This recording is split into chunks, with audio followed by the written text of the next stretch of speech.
Merci beaucoup. Donc, je vais vous présenter rapidement. Vous savez qu'on a un travail de fond au Web Institut, qui est ce travail vraiment à long terme autour des 100 projets, qui sont les 100 projets prioritaires des villes, auxquels on souhaite associer 100 solutions. Et donc aujourd'hui, l'idée, c'est de vous présenter le premier lot, le lot qui est associé aux mobilités au transport, évidemment en corrélation avec la conférence du jour. Donc je remercie Léna Ménard qui a réalisé ces slides et avec qui, du coup, on travaille vraiment pour essayer de définir les bons sujets. J'en profite aussi pour présenter mon équipe, l'équipe Cities, Christina que vous avez rencontrée, Guillaume qui est pas loin, qui s'occupe de la relation des partenaires, et Lila qui nous a rejoint pour travailler sur l'engagement.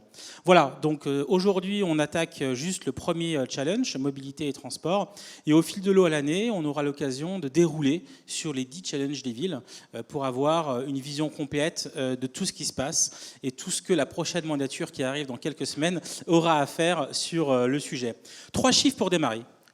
Le premier chiffre, 1,2, c'est le nombre de passagers en moyenne dans une voiture de 4 places. Premier sujet. Deuxième sujet, c'est le fait qu'il y a plus de 70 villes européennes qui ont plus de 100 heures de bouchons par an. Et le troisième chiffre, 800 000, c'est le nombre de décès en Europe dû à la pollution de l'air. Donc quelques chiffres vraiment pour se rendre compte du sujet et de l'importance et du côté critique de la mobilité. L'autre point, c'est effectivement ce classement qui a été fait par Oliver Wyman et Berkeley en novembre 2019, sur justement qui permettent de mettre en avant en gros sur 5 critères, donc l'efficacité du système, l'impact social, l'innovation, l'attractivité du marché et les infrastructures. Singapour en numéro 1, mais ça je vais dire, on est un peu habitué quelque part. Mais ce qui est intéressant, c'est de voir qu'il y a des villes européennes qui arrivent, Amsterdam et Londres. Bon, personnellement, je trouve que Paris est un peu bas, mais bon, on verra comment les choses évoluent. Mais ce qui est intéressant, c'est de voir qu'il y a bien une combinaison d'expériences et d'expertise qui permet de remonter dans le classement. Alors, sur le sujet de la mobilité, il y a aussi, ce qui est assez intéressant par rapport à ce qui a évolué ces dernières années, l'arrivée de nouveaux opérateurs. Je pense du coup aux lignes de bus électriques, mais aussi à ces nouveaux acteurs qui proposent du coup un véritable monitoring des flux urbains pour permettre d'optimiser le flux dans les villes. Donc ça, c'est des acteurs qu'on ne voyait pas autant il y a quelques années. Après, il y a quand même 3 phénomènes qui ont bouleversé nos rues. D'abord, le free floating. Vous voyez, enfin, en l'occurrence, bouleverser nos trottoirs. Deuxième chose, il y a effectivement les livraisons e-commerce qui ont déversé des milliers, voire des millions de livraisons et du coup qui ont impacté pas mal le flux des villes.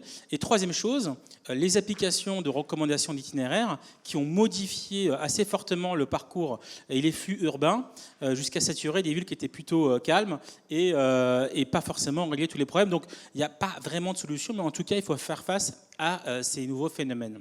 Et donc j'irai rapidement à partir de maintenant, et l'idée c'est de vous développer 10 cas qu'on a retenus qui illustrent un petit peu les innovations.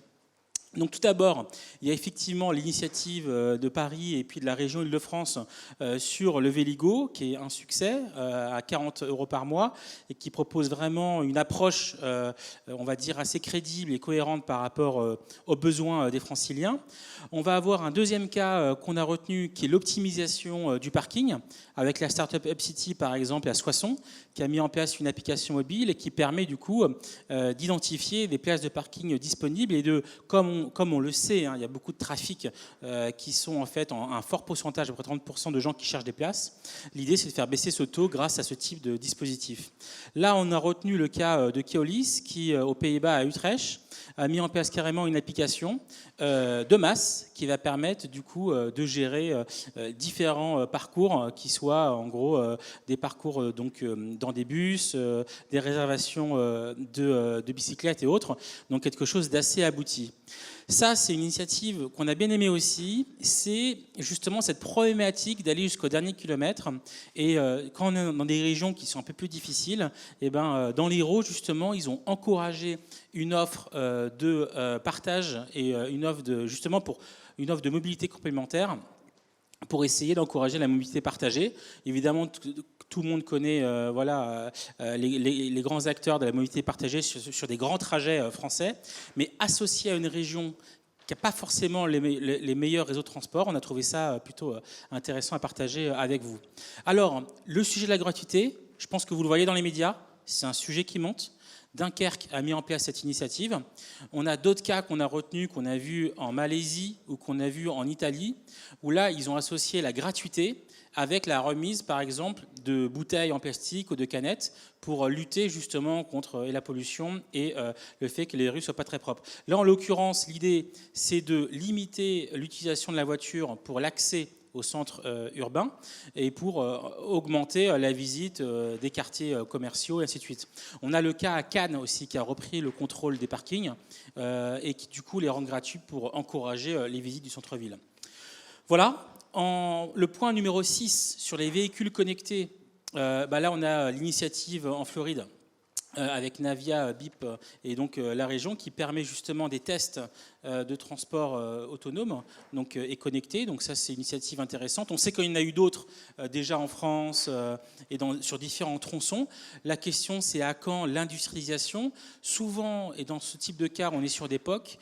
Nous, ce qu'on essaie de retenir, c'est vraiment quand les dispositifs sont mis en place de manière continue, comme des lignes de manière des lignes urbaines et pas uniquement juste sur des phases de test. Voilà. Alors ça, c'est quelque chose qu'on a retenu aussi. Pourquoi? Parce qu'on est revenu du CES de Las Vegas cette année avec vraiment la conviction qu'il y avait un vrai mouvement autour, en gros, de l'hydrogène et de tout ce qui était véhicule du coup, de type transport public à hydrogène. Il est clair que le coût reste encore un peu élevé. Mais dans les statistiques qu'on a issues des équipementiers de type Faurecia, Michelin et autres, il y a pas mal d'initiatives qui sont en cours. Et l'hydrogène semble être une piste à horizon 2025-2030 assez pertinente pour tout ce qui est justement véhicules urbains. Et donc la ville de Pau a démarré ça. Donc on trouve que c'est plutôt intéressant. Donc on a voulu l'intégrer dans nos cas. C'était le cas numéro 7. Cas numéro 8. Alors, il y a des vrais enjeux autour de l'accessibilité.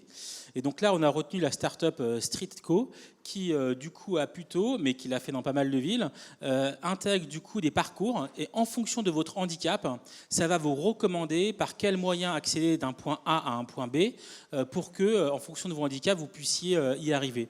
Donc c'est le genre d'initiative qu'on trouve pertinente. Et d'ailleurs, on se demande pourquoi il n'y a pas plus d'acteurs qui proposent directement de manière native dans leurs applications la gestion du handicap pour rendre encore plus inclusif leurs applications. Okay. Point numéro 9. Bon, ça, c'est évidemment, à chaque fois, c'est le champion, Singapour, donc on ne va pas rester trop longtemps. Mais quand même, signaler qu'ils ont fait une véritable intégration avec, en bordure directe d'un arrêt de bus, la partie pour justement continuer en vélo, la capacité justement de mettre sous terre une grande partie des flux urbains et de mettre juste au niveau du rez-de-chaussée justement les bus et les transports publics. Donc un vrai travail de maillage urbain pour optimiser la ville. Aujourd'hui, c'est vraiment un des endroits où c'est le plus avancé. Donc eux, ils parlent d'une ville, la ville à 20 minutes. Donc on connaît la ville à 15 minutes aussi, la ville du quart d'heure. Mais voilà, en tout cas, c'est intéressant à suivre si vous avez des cas de ce type. Alors ça, c'est vraiment sur l'intermodalité longue distance. En fait, on a retenu ce cas. Comme vous le savez, il y a des vols entre Bruxelles et Amsterdam. La distance est quand même courte, hein, je pense qu'il faut qu'on le visualise. Et donc, du coup, ils ont eu l'intelligence de dire que sur les 6 allers-retours par semaine, en avion, ils allaient en enlever un et transformer le 6e en train. Okay, d'où ce train KLM, hein, comme si vous preniez l'avion, qui est un train qui est affrété par KLM et qui fait la navette. Justement, et donc ça permet de supprimer un peu l'empreinte carbone et d'encourager du coup les gens à utiliser le train. C'est un geste assez fort d'une compagnie aérienne et ça sera intéressant de voir si des acteurs en France comme Air France suivent ce pas sur des tronçons comme Paris-Lyon ou autres. Encore faut-il avoir des slots, comme on sait, c'est pas facile à avoir. Mais en tout cas, on a trouvé que c'était plutôt intéressant comme initiative. Voilà, donc ça c'était la présentation de la vidéo. Do you remember your first flight? We do. Even though it was 100 years ago. Going here, and ooh, yeah, even here. People have really gotten the hang of it. It's changed our world forever. But 100 years of aviation comes with great responsibility. Because you want our children to get to know this beautiful world too, right? That's why we're working night and day to improve flying for the next 100 years. But we can only make it possible together. That's why we want to ask you something. To fly more responsibly, do you always have to meet face to face? Could you take the train instead? Could you contribute by compensating your CO2 emissions or packing light? We, the first commercial airline in the world, today kindly invite you, all travelers in the aviation industry, to join forces. To join us in making the world aware of our shared responsibility. We all have to fly every now and then. But next time, think about flying responsibly. Voilà. Intéressant. Voilà. Et puis, du coup, je l'évoquais sur les flux tout à l'heure, comme nouveaux acteurs, il y a Vianova qu'on suit sur la gestion des flux, donc c'était assez intéressant. Donc voilà, c'était une petite introduction. L'idée, en gros, de partager les 10 premiers challenges, les 10 premiers enjeux de la mobilité. Et on va suivre comme ça, pour ceux qui vont nous suivre à l'année, chacun des challenges, avec un grand moment, effectivement, qui sera le 30 juin, au pavillon Dauphine, l'occasion véritablement d'échanger avec les élus, les grands acteurs de la ville, et du coup de lancer quelque part cette mandature qu'on veut vraiment transformative au futur, au service des concitoyens. Merci beaucoup.